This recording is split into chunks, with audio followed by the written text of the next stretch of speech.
अयमुत्ता मुनि केवली भगवान रचित शत्रुंजय लघुकल में ये पंक्ति आती है, नमी विनमी रायणो सिद्धा कौड़िहिम दोहिम सावणम।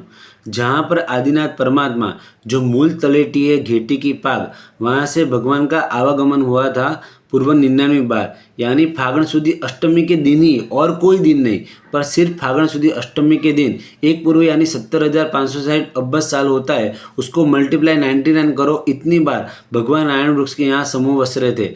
ऐसे रायण वृक्ष की बाईं साइड और हमारी दाईं साइड 997 देरी पर आप देखने जाओगे तो नमी विनमी अस्सी लेकर भगवान की सेवा में स्थित आपको दिखाई देंगे, अस्सी यानी कि तलवार। और वहाँ पर आप दिया लेके नज़दीक जाओगे तो वहाँ तलवार के अंदर भगवान की आकृति आपको दिखाई देगी।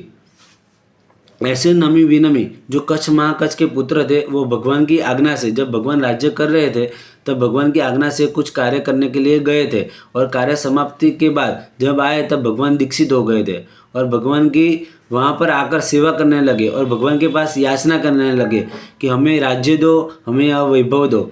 तब भगवान निर्मम होने से कुछ बोल नहीं रहे, भगवान तो दीक्षित है। तब धनेन्द्र ने आकर बोला, भगवान निष्प्रय गए, वो आपको क्या देंगे?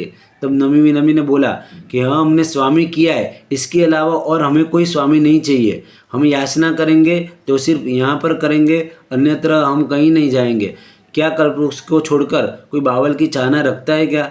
क्या मेघ को छोड़कर क्या चातक पक्षी कहीं और जाता है क्या? हमें जो भी मिलना हो वो परमात्मा की कृपा से मिले, आपको हमारी चिंता करने की जरूरत नहीं है।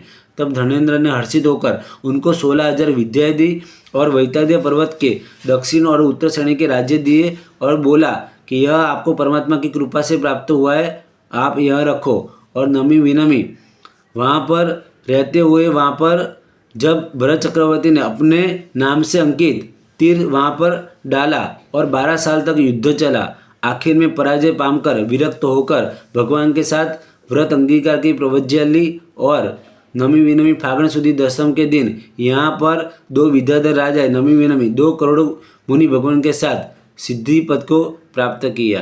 प्रणाम।